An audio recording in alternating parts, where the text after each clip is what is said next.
भूतिया संसार जहाँ चारों तरफ भयानक भूत चुड़ैल घूम रहे हैं, वहीं सामने एक इंसान अधमरी हालत में तड़प रहा है। मुझे छोड़ दो, मुझे जाने दो, मुझे छोड़ दो। अरे ये तो तड़प रहा है, मुझे इससे बचाना होगा। अब चांदनी अपनी शक्तियों का प्रहार करके उस अधमरे इंसान के सारे जख्म भर देती है और उसे अपने भूतिया संसार से रिहा कर देती है। जालिम लड़की, ये क्या किया तूने? तू भूल जाती है क्या कि तू एक भयानक चुड़ैल है? हाँ बेटी, तुम्हें कब ज्ञात होगा कि हम भूत चुड़ैल लोगों का भला नहीं, लोगों का सर्वनाश करने के लिए धरती पर आए हैं। ये चुड़ैल बस नाम की है पिताजी, क्योंकि न ये मांस खाती है न इंसान को मारती है। हाँ नहीं खाती, मैं तुम लोगों की तरह मासूम इंसानों को मारकर और ना ही कभी खाऊंगी। बहुत प्रवचन दे रही है, रुक तू। अब कलावती जादू से अपनी चुड़ैल बेटी के ऊपर करंट फेंकने लगती है। बता, और करेगी इंसानों की मदद या हमारी तरह उन्हें भी मारकर खाएगी? एक पल को माँ, आप मुझे मारकर खा जाइए, लेकिन मैं इंसानों को मारकर नहीं खाऊंगी। ठीक है, अगर चुड़ैल बनकर तो मार के नहीं बन सकती तो नौकरानी तो बनकर घर के सारे काम कर। अब चांदनी खुशी से घर के सारे काम करने लगती है। वो ठंडे ठंडे पानी में सारे कपड़े और बर्तन धोती है, सबके लिए खाना बनाती है। लेकिन हमेशा की तरह चांदनी अपने भूतिया परिवार के लिए खाना इंसानों वाला बना देती है और डाइनिंग टेबल पर इंसानी खाना देखकर कलावती को बहुत गुस्सा आता है।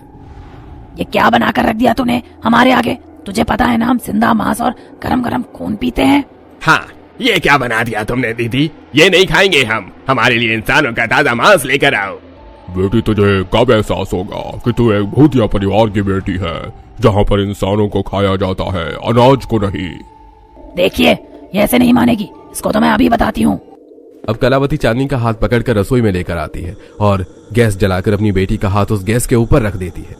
इन हाथों से बनाया था ना हमारे लिए इंसानी खाना, ले अब भुगत। माँ, जो करना है वो कर लीजिए, पर मैं आप लोगों को इंसान मारकर कभी नहीं खिलाऊंगी। अब कलावती चाहकर भी अपनी भूतिया बेटी के अंदर क्रूरता नहीं भर पाती। एक दिन चांदनी की चुड़ैल दोस्त राखी उससे मिलने आती है। अपनी दोस्त को देखकर चांदनी अपने दिल का हाल उससे कहती है। चांदनी, इस तरह का तेरा रहन सहन है, उस हिसाब से तेरे लिए भूतिया दुनिया नहीं बनी। तू बहुत मासूम है और इंसानों से प्यार करने वाली लड़की है, लेकिन तेरा भूतिया परिवार बहुत खूंखार और हैवान है। तेरा ही नहीं, भूतिया परिवार सबका ऐसा ही होता है। तुझ जैसी लड़की को तो भूतिया परिवार में नहीं, इंसानी परिवार में जन्म लेना चाहिए था। सही कहा तूने, कभी कभी मेरा भी मन करता है कि मैं अपने इस संसार को छोड़कर कहीं दूर भाग जाऊं।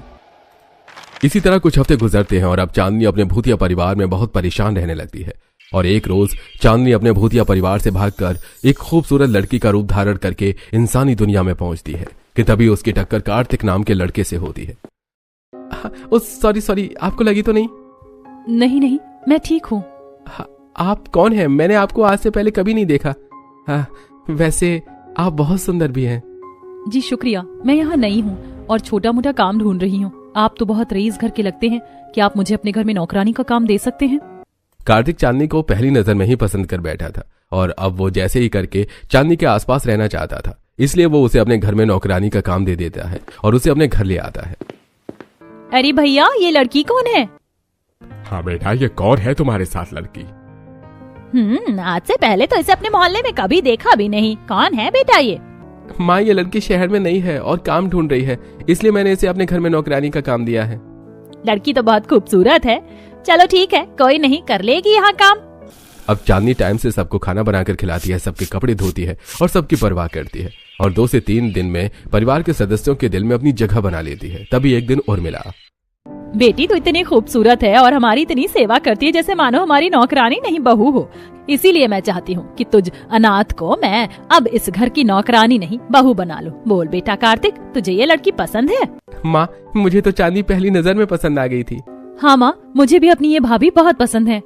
अब 2 से 3 दिन के अंदर उर्मिला अपने बेटे की शादी चांदनी से करवा देती है और इस खुशी में उर्मिला अपने आलीशान घर के बाहर गरीबों को चांदनी के हाथ से दान करवाती है, खाना और कपड़ा। मेरे इंसानी ससुराल के परिवार कितने अच्छे हैं, अपनी खुशी में गरीबों को भी शामिल कर रहे हैं और उन्हें दान भी कर रहे हैं। और एक मेरा भूतिया परिवार था जो सिर्फ इंसान को ही मारना जानता था। अब अगले ही दिन उर्मिला एक दूसरी नौकरानी भी घर में रख लेती है। आज से चांदनी बहू इस घर के कोई काम नहीं करेगी, इस घर के काम ये नौकरानी करेगी। नौकरानी, तुम घर का सारा काम कर लेना, हम अपनी बहू के साथ बाहर जा रहे हैं। अब चांदनी अपने पूरे परिवार के साथ एक 5 स्टार रेस्टोरेंट में आती है और वहाँ खाना खाती है। भाभी खाना कैसा लगा आपको? जी खाना बहुत अच्छा है। चलो शुक्र है, मुझे तो लगा पता नहीं तुम्हें ये खाना पसंद आएगा कि नहीं। वैसे अभी हमें शॉपिंग पर भी चलना है। मेरे इंसानी ससुराल वाले मुझसे कितना प्यार कर रहे हैं, लेकिन अगर इन्हें पता चला कि मैं इंसान नहीं चुड़ैल हूँ तो ये लोग न जाने मेरे साथ क्या करेंगे। कहीं तंत्र विद्या करवाकर मुझे मरवा दिया तो। अब चांदनी अपने पूरे परिवार के साथ एक बहुत बड़े शॉपिंग मॉल में आती है, जहां घर के सभी सदस्य उसे तरह तरह के डिजाइनर कपड़े दिलाते हैं।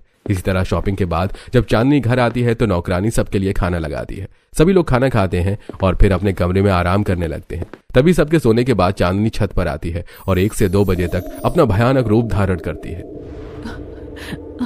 इतना खुश मैं अपनी भूतिया परिवार की बेटी बनकर भी नहीं थी जितना मैं इंसानी परिवार की बहू बनकर खुश हूँ। पर अगर इन्हें मेरा सच पता चला तो न जाने क्या होगा। अब इसी तरह छुप छुप कर चांदनी कभी छत पर तो कभी घर के आंगन में तो कभी अकेले अपने कमरे में अपना भयानक रूप धारण करती है। तभी एक दिन उर्मिला मंदिर में खड़ी होकर चांदनी को अपने पास बुलाती है। बहू आओ, पूजा की आरती ले लो। अरे नहीं, मैं मंदिर में गई तो मेरा असली चेहरा सबके सामने आ जाएगा। माँ जी मेरी तबीयत ठीक नहीं है। ओहो बहू, पहले क्यों नहीं बताया? जाओ आराम कर लो। अब धीरे धीरे चांदनी अपने इंसानी ससुराल की बहू बनकर बहुत खुश रहने लगी थी। दूसरी तरफ उसके भूतिया परिवार अब उसे ढूंढने निकल पड़े थे। पता नहीं कहाँ जाकर बैठ गई है हमारी बेटी। उसके पास इतनी शक्तियाँ हैं, पता नहीं वो अपनी शक्तियों का क्या कर रही है। अब रात के पहर चांदनी के भूतिया परिवार को एक इंसानी घर से शैतानी बदबू आने लगती है और चांदनी का भूतिया परिवार अपने भयानक रूप में चांदनी के इंसानी ससुराल के अंदर आ जाता है। चारों तरफ तेज हवाएं चलने लगती हैं। दीवारों पर लगी सारी तस्वीरें उड़ उड़ कर गिरने लगती हैं। खिड़कियों के दरवाजे अपने आप खुलने और बंद होने लगते हैं। अच्छा तो यहाँ चुप कर बैठी है तो हमने तुझे ढूंढ लिया।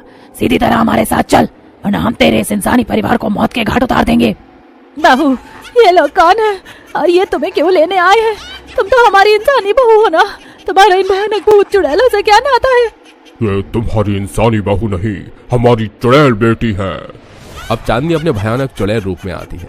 माँ जी ये लोग ठीक कह रहे हैं। मैं चुड़ैल हूँ और इन्हीं की बेटी हूँ, पर मैं अपने भूतिया परिवार की बेटी बनने से ज्यादा अपने इंसानी परिवार की चुड़ैल बहू बनकर खुश हूँ। और आज मैं आप लोगों को इन भयानक भूत चुड़ैलों से बचा कर रहूंगी और आप लोगों को मैं आज अपनी शक्तियाँ दिखाती हूँ। अब चांदनी अपने भूतिया परिवार के ऊपर तेजी से प्रहार करती है। नहीं बेटी ऐसा मत करो। मैं छोड़ दो। छोड़ दो। रुको बेटी, हमें छोड़ दो, हम जा रहे हैं। लेकिन तुम भी भूलो मत, ये दुनिया तुम्हारी नहीं है। तुम्हें एक दिन अपनी दुनिया में लौटना ही होगा। इतना कहकर वो भूतिया परिवार वहां से चला जाता है। वहीं अब चांदनी अपने इंसानी ससुराल वालों से माफी मांगती है। मैं आप लोगों से माफी मांगती हूँ। मुझे झूठ बोलकर आप लोगों के साथ नहीं रहना चाहिए था, पर मैं आप लोगों से बहुत प्यार करती हूँ और आप लोगों ने भी मुझे बहुत प्यार दिया है। लेकिन मुझे अपनी भूतिया दुनिया में लौटना होगा। ये मेरी दुनिया नहीं है। चांदनी तुम हमारी दुनिया में नहीं रह सकती हो, पर हम तो तुम्हारी दुनिया में आकर रह सकते हैं ना। हाँ सही कहा मेरे बेटे ने। अब हम लोग तुम्हारी दुनिया में जाएंगे और अब हम अपनी चुड़ैल बहू के लिए कुर्बानी देंगे। अब अपनी बहू का प्यार देखकर चांदनी के इंसानी ससुराल वाले खुद को मौत के घाट उतार लेते हैं और भयानक भूत चुड़ैल बनकर अपनी ही दुनिया बसा लेते हैं।